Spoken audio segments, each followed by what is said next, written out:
be advised that this review does discuss some sensitive topics such as sexual assault. Considered to be one of the defining games of the horror genre of the last 10 years, Outlast 2 builds on the strong foundations and the terrifying original from 2013. Outlast 2 pushes even further than the original, using religion and even a nod to H.R. Giger to use sex and birth as a means to evoke fear. I found myself needing to take regular breaks to be able to cope with the game and complete it through to the end, because of the spine-chilling content and the uncomfortable themes in the game. Although the game can successfully instill the feeling of dread and anxiety with ease, I feel there are other horror games that better present a narrative than both the current Outlast games. Outlast 2 tries really hard to build on the original in terms of the presentation and explanation of the story. The story is considerably richer, and it succeeds in laying the foundation of the narrative in a more desirable way. However, it loses its way in carrying the main story and its context forward in a prominent enough way for you to really know what's going on through the game, and it just relies on jump scares and chase sequences to drive the game forward and distract you from the lack of a story. Now, I'm not going to tell you the entire story of the game, but I am going to provide you with a brief overview just to get you up to speed with what happens in Outlast 2.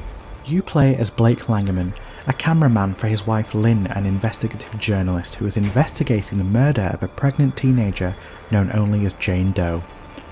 The couple crash land in a region of Arizona after being hit by a mysterious flash of light. When Blake wakes up after the crash, he finds the pilot skinned alive and his wife missing. Blake makes his way to a nearby town, Templegate, where he learns that the residents are sacrificing all their children in the name of God. Blake eventually locates Lynn in a chapel, captured by a delirious Christian cult led by the preacher Sullivan Noth.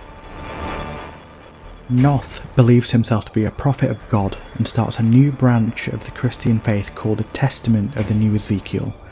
In the early days of the faith, Noth encouraged his followers to procreate after donating his own seed to reproduce and personally delivering every child born into the cult.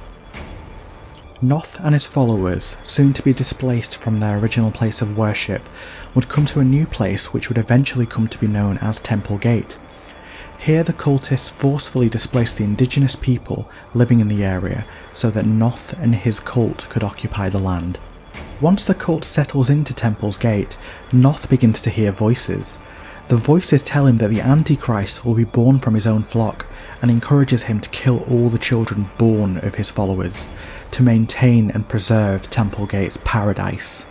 The Testament of New Ezekiel is a twisted faith and does not prohibit incest. It encourages men to fornicate with their daughters as long as their mothers are no longer alive. Due to such practices, Noth also raped and impregnated a 15-year-old who turned out to be a daughter of one of his cultists, and also the Jane Doe that actually sent Lynn and Blake to Temple Gate in the first place. While Noth is the main protagonist in the game, we see very little of him. Instead, we hear his sermons fill the otherwise silent air, welcomed by his followers but filling Blake and the player with dread. Instead, we see much more of his right-hand woman, our one and only Marta. Very little is really known about Marta, but she is Noth's bestie and acts as his enforcer and executioner. As much as I hate this woman, she really does get the job done. As Blake looks for Lynn, Noth announces that Lynn is pregnant and carrying the Antichrist, encouraging his followers to kill Lynn. Blake manages to find Lynn and both set off to escape, only to be captured by the splinter group of the cult called the Heretics, led by Val. Their core belief is that the Antichrist should be birthed. Val takes Lynn's unconscious body to the mind to give birth during a ritual. Throughout his journey, Blake is repeatedly assaulted by flashes of white light and suffers from increasingly disturbing hallucinations of his Catholic school while pursued by a demon. It is ultimately revealed that a girl was molested and murdered by their music teacher, Father Lautemich, who manipulated Blake into keeping quiet about the incident while making it look like she hanged herself. And the demon chasing Blake is a twisted version of how he sees the priest. You can confirm that Father Lautemich is the demon by the distinguishing mark on his forehead. In the documents found scattered throughout the game, we come to realise that the flashes of light are from a contraption created by the Murkoff Corporation. Remember them from the first game? Temple Gate happens to be where they are testing their mind control experiments on the inhabitants, using the vehicle of religion to do so. These are the voices that Noth hears, encouraging to carry out these heinous activities. Reaching the mines, Blake enters the heretic's underground temple and finds Lynn visibly pregnant. The pair are able to escape the mines, but as dawn breaks, a lightning storm starts to destroy the town. Taking shelter from the storm, Lynn gives birth but dies in the process, and Blake blacks out holding the newborn. This is implied to be a hallucination by Lynn's last words and the baby's lack of a shadow. In the original game, one of the side effects of the morphogenic engine we are introduced to is said to cause phantom pregnancies, which would explain the cramps that Lynn was feeling, and the mind control would explain why Blake believed he was holding a real child. Noth greets Blake as he wakes up. He claims that he had to kill all of his followers and implores Blake to kill the child before slitting his own throat. As Blake walks outside, he finds that Noth's followers have indeed committed mass suicide via poisoning in preparation for the apocalypse. The sun grows brighter, and Blake is engulfed by the light. He has a final vision of chasing Jessica through the school. When he catches her, she promises that she will never let him go, and they start to pray. That's an incredible story, isn't it? Well, it's a shame that the game doesn't really use the full story to guide the narrative, and you only really understand it after reading each and every note and listening to every single recording that Blake makes, and also by reading the comic books that are attached to the storyline, and that just does not work for me as an enticing game. Realistically, all you get to know is that there are two storylines. One in the real world, where Blake is looking for Lynn after a plane crash to try and get away from the town, to find out that she is pregnant somehow and gives birth to a child before dying. The other is in Blake's past, of what happened to Jessica while they were at school, coming to terms with her sexual assault at the hands of a teacher, an otherwise trusted figure breaking the sacred trust of a child that an adult would protect her. That's it. The rest of the rich story is lost in the running, the panicking and the fear, which I guess is more realistic, but I'm a sucker for a good, strong storyline.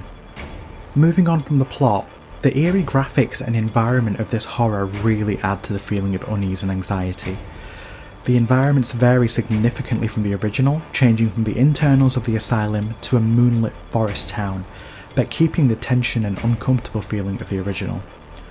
The game relies too heavily on absolute darkness, which rather than creating a more fearful environment, just leads to frustration, as even with the night vision camera, it just means that you bump around blindly until you find the right way.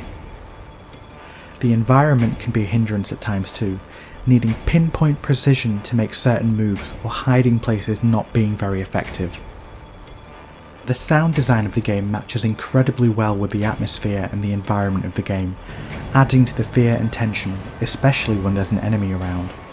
The music signifying Marta's presence is a particularly traumatic experience that I will not be forgetting in a hurry. God, do you want him?